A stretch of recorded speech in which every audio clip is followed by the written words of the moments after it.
Hello, everyone. It's Michelle from IELTS Advantage with another success story. Today, we are going to hear from Flavia. Hi, Flavia. Hello, Michelle. And you must be happy because you recently passed your IELTS test. Yes, I'm very happy. I have to really work hard, but I finally got the scores that I needed, and I'm very happy. Fantastic. Well, we'd like to hear about your journey, but can you start off by telling us a little bit about yourself? So, where you're from, what you do for a living, a little bit about your history with IELTS, what you needed the IELTS test for.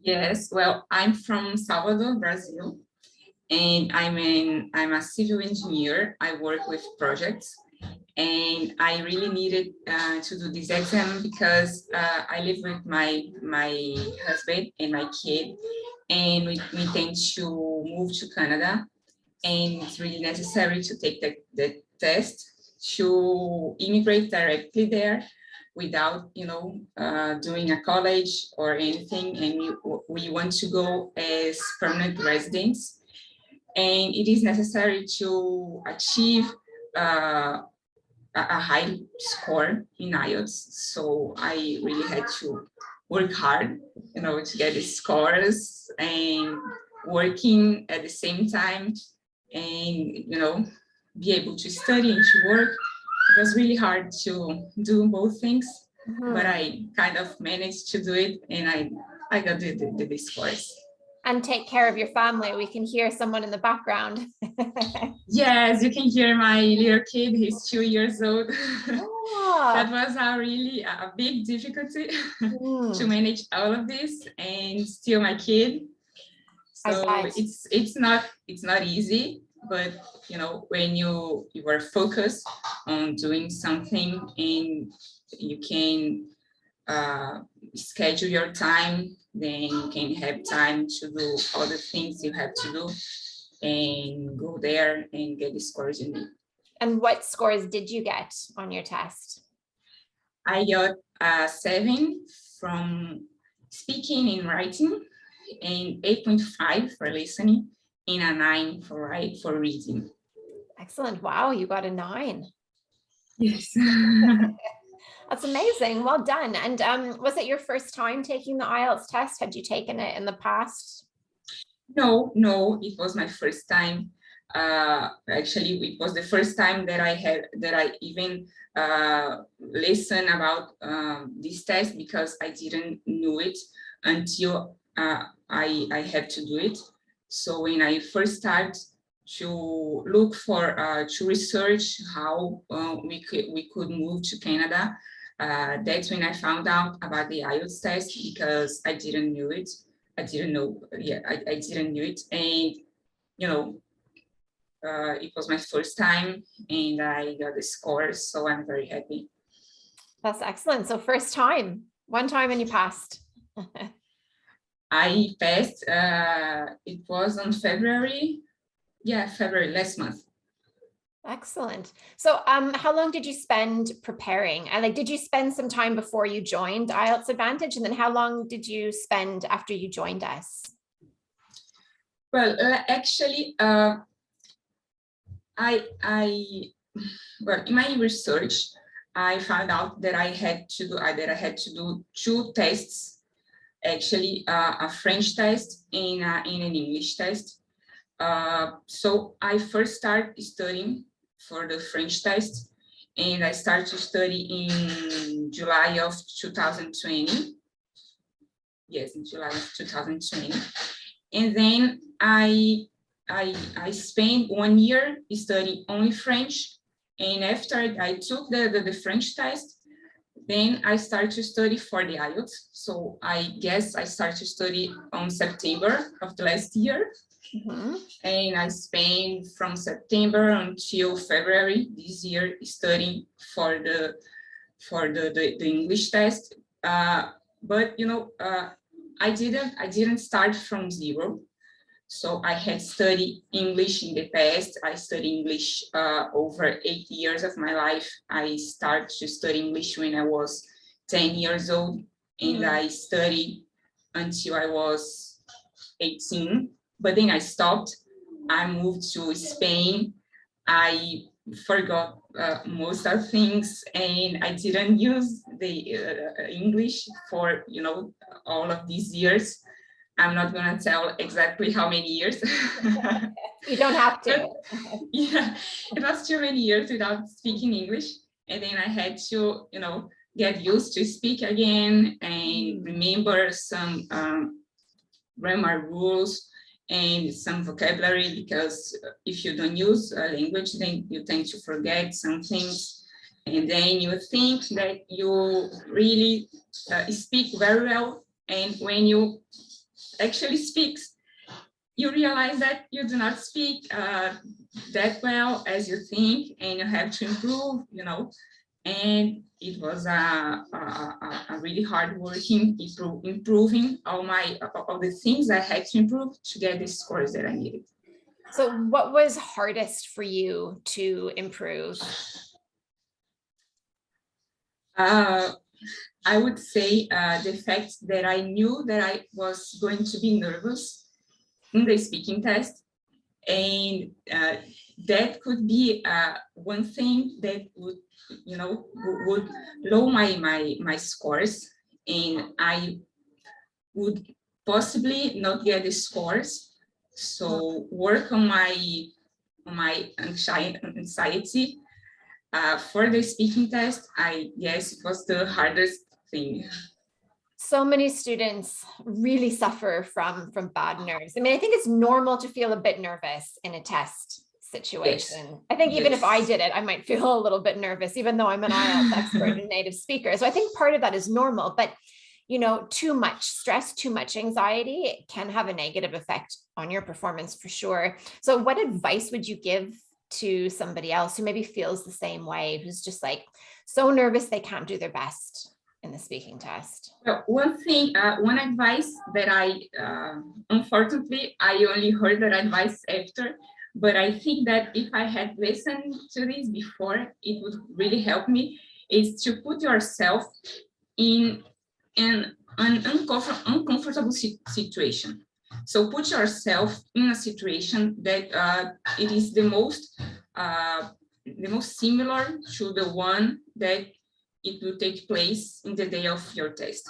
So I don't know if you can talk to, talk to someone that you have never met before, or I don't know, put some pressure on yourself when you're studying at home, and really be in an uncomfortable situation. Then you can simulate the conditions of the real test, and you're gonna know what to expect. I think it would be very nice. And I know you had a couple of mock speaking tests with us. Did that help you prepare? Yes, because first of all, I was able to really speak English after all this time without speaking, and I could notice which were my biggest difficulties for the speaking part, because for me that would be the hardest part. Despite of I needed a higher score for listening than for speaking, but I thought that speaking would be harder to achieve, because I didn't feel like I really had the level of speaking that I thought I had. So, doing mock tests, I think it's a really good way also to put yourself in an uncomfortable situation, because you have to speak with someone that is, a former IELTS examiner, or I don't know, an IELTS expert, and it would really helps you to feel like what's gonna be in the day of the test, and you're going to be able to identify I don't know, in which ways you can improve, you can work on your anxiety or something like that. It's a really good thing to do mock tests. Yeah, it's like there's sort of two sides to it. There's like, okay, what vocabulary and grammar mistakes do you need to fix? Like what part, what pronunciation mistakes do you need to fix? And that's what the teacher will tell you. It's like, you need to fix this and this and this, and then you can get, the score that you need. And then the other side of it is just doing it enough times that you, like, once you've learned it, so that you don't accidentally make those mistakes again when you're feeling stressed and a bit anxious. Yes, yes. But for me, grammar and vocabulary, which helped me more than the mock test, were the writing corrections, the writing correction service. Because during a mock test, sometimes you feel so nervous that you really don't pay attention in your grammar and vocabulary. But when you are writing, then you pay a little more attention, and when you get the feedback, you can really work on the key mistakes for grammar and vocabulary, and it will automatically reflect in your speaking test in the future if you are able to work on your mistakes and to improve your grammar, to improve your vocabulary. Then it's a whole thing. It's not only one thing or other thing. You have to be able to work on all things at the same time. But for me, the most important was to work on my anxiety to be able to get this course. Yeah, that's, I think, one of the reasons why we encourage students to do writing first. I mean, most students take longest to increase their writing scores, but also, like you said, you've got time to sit with your sentences, to analyze your vocabulary, analyze your grammar, make sure that you're understanding the rules, you're applying the rules. And then once you've learned that and revised that, you can start using it when you're speaking. Yes, because once it is consolidated in your mind, it is easier to speak more fluently and without making so many grammar and vocabulary mistakes, because you have already work on those mistakes. And when you're doing a writing test, you don't feel so much nervous about doing it, because you're not speaking to anybody, it's you and yourself. It's more a problem with timing than with being facing someone else, but if you're able to work on those mistakes previously, and you feel comfortable about your grammar and about your vocabulary, then all you have to do is work on your anxiety. It's a really hard thing to do, I know,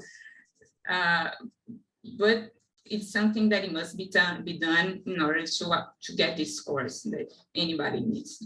Yes, and one thing that can really help with anxiety on test day is knowing that you can get the score that you need. Right? So if you've had mock speaking tests and you've got the score you need with us, you're like, okay, I can do this. I know I can do this. And when you submit your writing for correction, you get the score you need. Sure, you'll still be nervous, but you know in yourself that you know you can do it. You've done it before. You have the skills. You know what to do. Yes, it's like, yes, I have already done everything I could have done until now. I know I'm prepared. I know that I have the grammar and the vocabulary that I need. I know that I have, the pronunciation that I need. I just have to be focused. I just have to pay attention in what I am writing. I just have to pay attention in the questions and concentrate, be really concentrated in the test. By the way, that's one thing that I did very good. I think I was able to really be focused on the test, and just be there and think about anything else. And it really helped me to read all the tests, to understand the writing test, the question, and applying all the advices you gave us. And I mean, every advice you gave us, I applied in the test, and it really, really helped me. And that's it, I guess. Was there any advice from any particular teacher that you found really helpful? No, not an advice in particular, but all the advices. I mean, I watched your vocabulary course, your grammar course, pronunciation course, critical think course, English Advantage course. I mean, almost every course I watched. Some old daily clinic sessions, and every time I received a feedback from the writing, and I received something like, for example, you have to work on your articles. Then I was going to the Advantage course and look for something about articles, and then I watched the classes and write an essay, just focus myself on articles, and then I received another feedback telling me that I need to, I don't know, improve on prepositions, and then I looked for some classes of preposition, and then vocabulary, some word choice mistakes. So I watched your vocabulary course, and I followed the vocabulary improvement plan, and it really works. You know, I mean, I don't have a high stand vocabulary. It's not, I don't have a vocabulary that some people would say, yeah, that's an IELTS vocabulary. You know too many complex words. I don't know these complex words, but I knew the words related to many subjects, and that's another thing that we have to do. We have to read as many articles about different subjects as we can, because this way we can have a specific vocabulary, we can gain specific vocabulary, and not just learn some difficult words and some complex words. It's only related content related words. And it was important for me. I read all the essays from the Bank 9 essay bank, and that really helped me about understanding, not actually understanding, but I could notice some expressions that I could use, some vocabulary related to some specific subjects, and that's it. You have to apply the vocabulary that you have. That is content related. You know, it's you don't need difficult. You don't need to learn to know difficult words or difficult grammar. You just have to know what's going to help you in the writing test, in the speaking test. Yep. You know. Yep. And what's going to help you is the words you need to make it very easy to understand exactly what you mean, whether that's your writing or your speaking. And that's it. Yes. Really. Yes. Yeah. So it's quite simple. I mean, when it comes to reading, it's a bit of a different story. You know, like you need to understand complicated grammar when you're reading, but you don't need to write like that. You don't need to speak like that. Yes. And it is easier to understand something that you read than to write, because reading is a passive skill. So if you read a lot, you can understand a lot, but it doesn't mean that if you read a lot, you can speak a lot. You know, you can understand. Yeah, normally no. You have to practice. You have to, learn some words. You cannot learn all the words of the word, but you have to learn some words and apply those words that you have just learned in your writing, and then if you read a lot, you'll be able to understand the reading test. And if you learn some words, if you follow the vocabulary improvement plan just the way you teach us, then you will be able also to improve your vocabulary, and that will help you with the speaking part and the writing part. Yeah, it'll help you increase your score in every single part of the IELTS. Yes. So Flavia, what advice would you give to somebody who's just beginning their IELTS preparation? Well, for the speaking, which really helped me actually was writing, because for me the most difficult part would be the part 3, of speaking, and that's a little bit like the writing. Mhm. So the questions, I thought they would be really similar. So I trained writing many essays. I couldn't submit all the essays for you, but I trained to write, so I could have arguments, and I could have vocabulary, to be prepared to say. And in my first mock test, I was given a body partner, so I could practice with her for the whole time, for the whole preparation time. And it also really helped me, because I did 3 mock tests with you, but I met with her, with my body partner, every week, at least 2 times a week. Oh, wow. And we spoke for 1 hour in English, like 1 hour. And it really helped me, because what helps you with speaking is to speak. So you have to speak. Yeah. You cannot speak with yourself in your mind, because it doesn't work. You have to really speak out loud, and you have to have someone to practice with.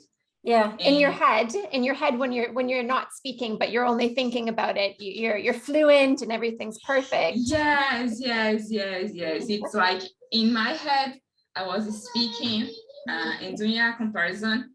It was like I don't know, the Eiffel Tower, and then when the words came out of your mouth, it's not an Eiffel Tower, it's just a triangle. So you have to speak. Yeah. So we've got the Speaking Buddy program, because not everybody has someone to speak in English with every day. And I know that you because you were quite busy with work and family and everything, you weren't really very involved in the daily live lessons, but we keep on adding like opportunities for students to practice speaking, because it is so important. It is important to build confidence. It is important to have opportunities to try to avoid making those accidental grammar and vocabulary and pronunciation mistakes that can take some time to overcome. Yes. I mean, for me, I could manage to study at least 3 hours a day every day. And I don't know, you have to practice every day, you have to study every day.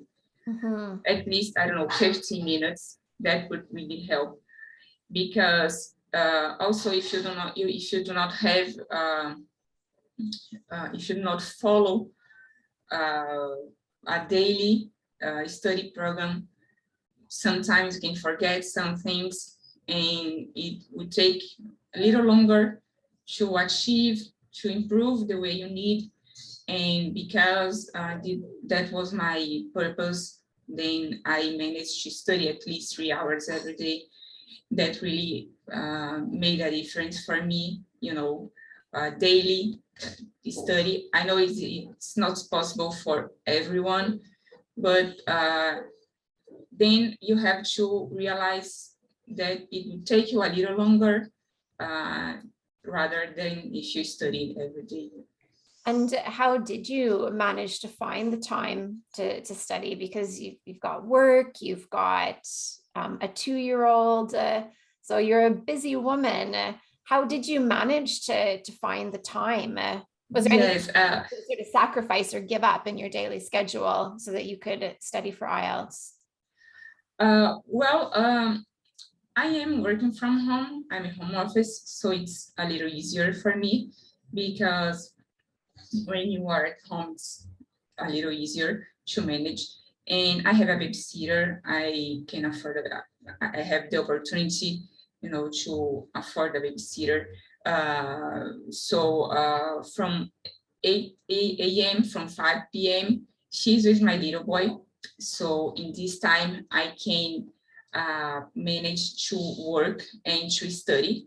And because I work at home, when I finish a work, I can, I could schedule, I could take like 1 or 2 hours during the commercial time to study. And after my kid sleeps, then I had like 2 hours more to study, and that was it.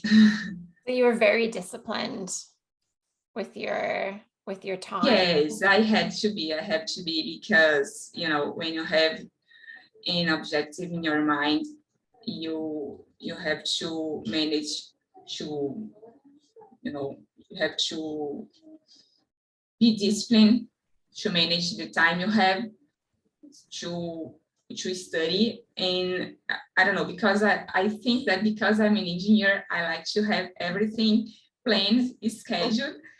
And then I did a schedule for myself, a daily schedule where I had the hours, I had the, everything I was going to do in that day, I had it planned. So which time I was going to work, which time I was going to study, and I have to plan my study also. It was not like today I'm going to do what? I think I'm going to do this. No, I had it planned. So for 1 week, I knew that, I don't know, Monday, 9 p.m., I was going to be studying for vocabulary, and I was going to study in a particular way. And then for the listening test, I was going to study in another particular way. And all of this, it was planned, it was scheduled, and all the resources I was going to use, it was everything scheduled, and I followed that schedule. Well, good for you. So do you feel like you have a lot more free time now that you've passed the IELTS test, or have you filled your time with something else already? No, I don't have free time because the French test I took last year, I failed. So now I'm starting to do it again. So which is harder, French or English? They have different difficulties because I speak Portuguese, and French is very like Portuguese. So it is a little easier for me because of that. But on the other hand, until July of 2020, I spoke zero French. So I had to start from zero to do a proficiency test. And it is difficult for me because of this. So it has two sides, English is easier for me because I speak English since a long time, but on the other hand, it's very different from the Portuguese. So many grammar rules and many sentences, and the way you speak things, they are very different from Portuguese. So each one has its difficulties.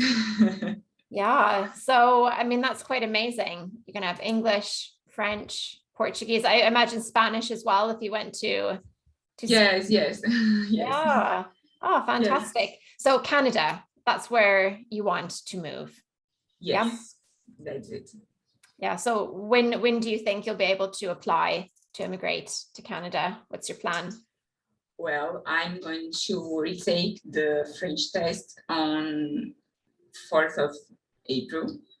So as soon as I get the results, I'll study, because in Canada there are so many immigration programs. Then I have to do some research after I have my test results to know which one will be the most appropriate for me. But I'm really hoping that by the end of this year, I receive some invitation to apply to an immigration program. Wow. And hopefully next year we'll be there in Canada. Exciting. Do you know where in Canada you want to live? Not actually. We have done very little research about where to go because we are so focused on, doing all the study thing. But we really like Ontario, the province of Ontario. Ontario. Yeah. Sorry, I just spoke like Portuguese. Ontario. But because I'm studying French, so Quebec is it's also a possibility. I don't know. I think that Almost every province, it's good for us as long as it's not so cold like the North provinces. Well, Flavia, I am sorry to have to tell you, but pretty much everywhere is cold in the winter. Yes, yes, yes, that's something we have to live with. Yeah. But we don't want somewhere where it's winter all the year. No, no, no. And what's great about summer in Canada is because it's relatively short, like everybody makes the most of the summer. Yes, that's good because you have to take advantage of the Yeah. summer, right? Yeah. Just like here in the UK, as soon as the sun starts to shine, everybody's got to go outside because it doesn't Yes. happen. Yes, it was a little, it was kind of, it was very similar to this when I lived in Spain because it was also cold, but not as cold as in Canada or as in UK. It was more, I don't know, it was more warmer, but it's still very cold for me that because I'm from a tropical country, you know. Yes, yes. Well, the thing about Canada is that, yes, it's really cold in the winter, but indoors it's always warm and toasty. Not like in Spain where it's chilly inside in the winter. No, it's warm and cozy. And when you go outside, you put your toque on, your mittens on, your boots on, your ski pants, your big jacket, you'll be fine. You'll have a great time. You'll have a great time. Yes, I hope so. I really hope so. Well, thank you so much, Flavia, for sharing your journey with all of us. You're very welcome. I really to help others because I know that everybody does the IELTS test for a reason. It's not for nothing. And it's very nice to hear that someone could, get the scores. And it's really motivating to hear from someone. Yes, it is really motivating. So thank you for sharing your story. All the You're best. very welcome. Bye-bye, Michelle. Bye. Hey, Chris here again. Hopefully you enjoyed that success story video. That student was part of our IELTS VIP course. And on that course, we show students exactly where they're going wrong and exactly what to do to get the score that they need. And we give them all the help and support that they need in order to get a 7, 8, or even 9 in their IELTS test. Now, we only work with a really small number of students. Because of the level of help and feedback and support that we give students, we can only work with a very small number of them. But we also have more success stories than any other online or offline course in the world, which has created a huge amount of demand for our course.